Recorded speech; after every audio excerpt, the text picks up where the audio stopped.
Hi guys, my name is Shoaib Bature and you're welcome to my YouTube channel.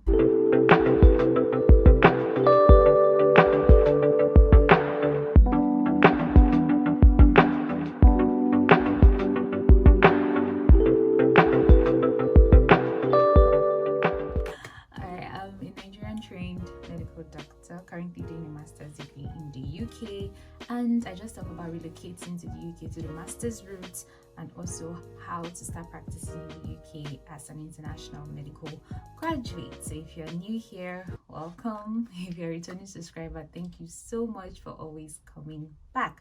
So in today's video, we are going to be talking about IELTS versus OET, and we are going to decide which one is best to use to register for PLAB and GMC registration. Now, if you watch my previous video, I talked about how IELTS or OET is one of the first steps in your journey to the UK as, a practitioner. If you are going to go through the PLAB route, even through the master's route, sometimes it's required. So you have to have a proficiency in English test first before you can proceed. So that's usually the first step, and sometimes it's usually the hardest step for people to decide which exam should I take. Now we'll talk about these two exams, and then it'll be up to you to decide which one is best. So we'll start with IELTS. IELTS stands for International English Language Testing System. I always struggle with that. But anyways, that's IELTS, and it is divided into 4 modules. You have the listening, speaking, reading, and writing. Now, for you to be able to use IELTS for PLAB or GMC registration, you have to score 7 in all these modules and 7.5 overall. That's the requirements for you to be able to use your IELTS results. Now, the questions are usually non-specific. They're very general. You don't need to, there's nothing medical about them. They're just, general questions. You have to choose IELTS academic when you are registering. Don't choose general or UKVI, please. IELTS academic is the one required for PLAB. IELTS is valid for 2 years, although they can make some exceptions for those affected by the pandemic. But please check the GMC website for any updates on validity of your IELTS. It's advisable that you prepare to take your PLAB 1 and PLAB 2 within 2 years of passing your IELTS. Now, the current cost of IELTS is £200 at the moment. It may increase, I don't know, but currently it is £200 for the test. So that's just about the IELTS. Okay, moving on to OET. OET is Occupational English Test, and it is specifically designed for medical practitioners or medical professionals, including doctors and nurses, for to take as their proficiency in English test. So the questions are usually more medically inclined compared to the IELTS.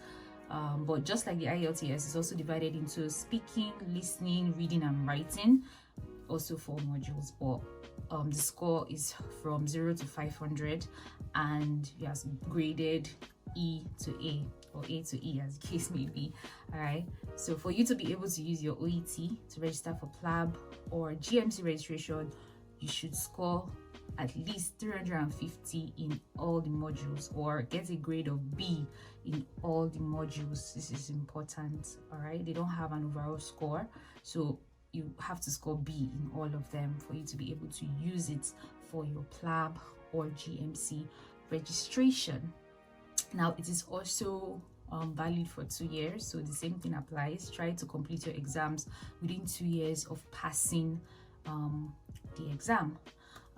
Currently, OET is about £330, so it's a bit more expensive than IELTS. But that's about it. That's about the summary of the IELTS and the OET. So they are both similar in the sense that they are both acceptable for your PLAB or GMC registration. Okay, and they are both valid for 2 years, at least to the best of my knowledge. But they are also different in the sense that IELTS is cheaper than OET. The required scores and grading system are also different, and IELTS is more general knowledge inclined, while OET is more medically inclined. That could also explain why most doctors, go for OET. Okay, but that's just the similarities and differences between IELTS and OET. Whichever one you decide to take is valid and can be used for your PLAB and GMC, so it doesn't matter. Don't say, oh, because all my friends are taking IELTS, I should go and take IELTS, or all my friends are taking OET, I should take OET. Don't do that. So look at both exams, choose the one that you feel is best for you. Okay, so it's a personal decision at the end of the day. I personally took IELTS and I got an overall band score of 8, and I scored an 8.5 in listening, speaking, and reading, and then got a 7 in writing. Okay, so it is very doable. You can pass the exam in one sitting, and hopefully in my next video I'm going to share tips and tricks on how to pass the IELTS exam in one sitting. Okay, so if you found value in this video, kindly give it a thumbs up, subscribe if you haven't, and please leave any questions or inquiries in the comment section, and I will do my best to answer as soon as possible. Thank you so much for watching till the end. I really appreciate you guys. Thank you once again, and I'll see you guys in my next video. Adios. Ciao, ciao.